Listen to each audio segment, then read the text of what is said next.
Depois de passear pelo Museu de Arte Sacra, a gente veio para este jardim interno, uma pequena fonte, o chafariz, o barulhinho da água caindo. E daqui nós vamos à igreja de São Francisco das Chagas, no centro da capital, ali ao lado da Faculdade de Direito da USP. É uma igreja muito bonita que nos últimos anos sofreu muito com a ação do tempo. Agora está sendo restaurada.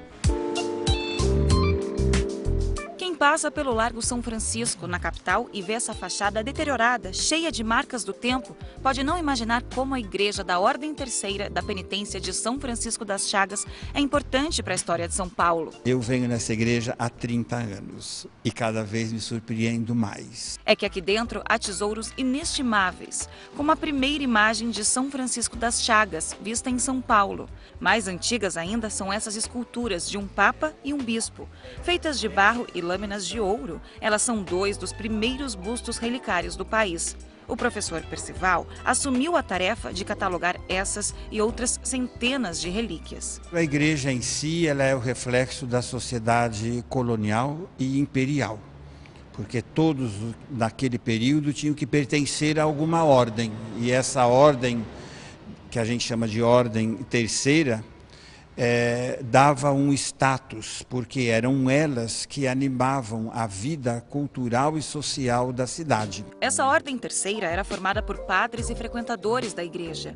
Nas missas, além das ações de caridade, também havia música. Prova disso são esses instrumentos: o contrabaixo, de quase 150 anos, e o violino, que tem detalhes de madrepérola. As orquestras animam mais ainda as missas, né? Ao invés de ir para um teatro, você ia para uma missa, ficava 4 horas numa missa. Vendo esses objetos, dá para ter uma ideia do tamanho da crença dos paulistanos.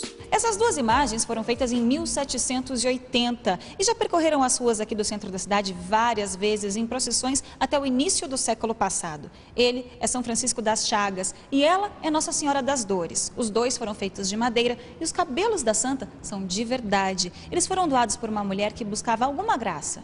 Esse é realmente um exemplo de devoção. Essas imagens, elas são chamadas de imagens de vestir. Elas são leves, porque vão nos andores, não pode ser muito pesada. E como tinha necessidade de muitas imagens, então só se faz a cabeça, as mãos e os pés. E dentro você tem uma armação.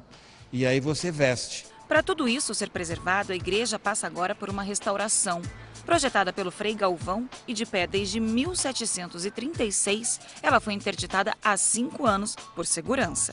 Nas fendas da parede dá para ver a estrutura de taipa de pilão, que é o barro amassado entre colunas de madeira. A reforma envolve um trabalho minucioso. Todas as trincas, todas as fissuras, rachaduras que a gente tem nos revestimentos, a perda das pedras que vão acontecendo, as próteses nas esquadrias, na parte do madeiramento.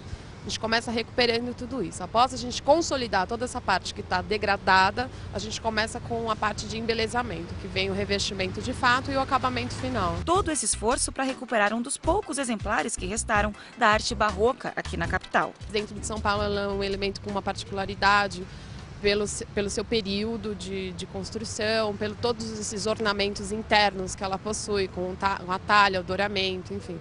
Ela passa a ser um elemento de extrema importância histórica da arquitetura barroca e arte sacra dentro de São Paulo.